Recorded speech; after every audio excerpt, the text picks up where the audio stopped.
Nous embarquons dans une pirogue pour visiter le village lacustre de Ganvié, situé sur le lac Nocué.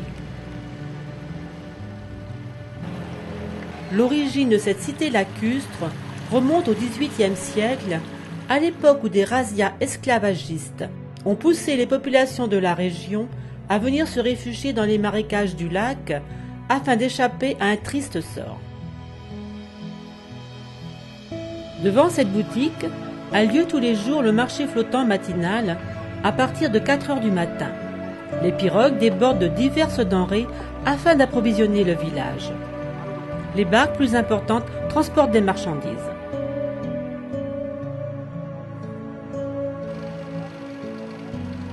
Surnommé la Venise verte de l'Afrique, ce village regroupe quelques milliers de cases en bois, érigées sur pilotis et compte environ 30 000 habitants qui vivent principalement de la pêche et aussi de plus en plus du tourisme.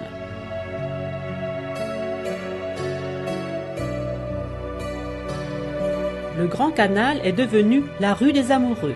Le soir, à la tombée de la nuit, les jeunes s'y retrouvent. Toute la vie ici se déroule entièrement sur l'eau. Le transport pour les écoliers sont leurs pirogues.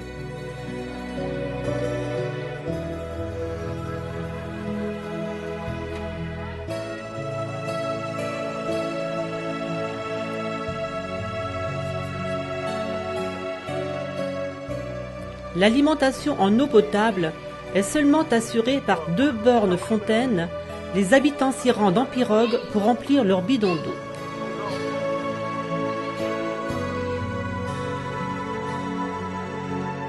Ganvié, avec son école, sa banque, son cimetière, son église, sa mosquée, est une vraie ville.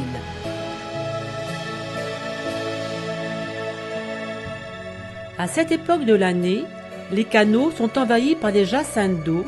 Ce pourrait être du plus bel effet s'il ne s'agissait pas d'un véritable fléau pour le village. En grandissant, les jacinthes appauvrissent l'eau en oxygène et participent à la détérioration de l'écosystème.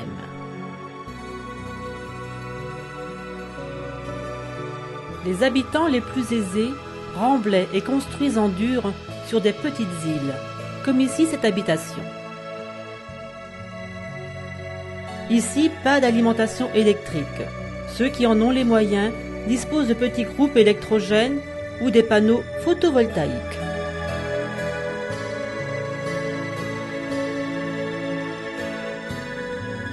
C'est dans ce lieu captivant que se termine notre aventure au Bénin. Troublant pays, tu nous as surpris, tu nous as émus, tu nous as bousculés au plus profond de notre esprit.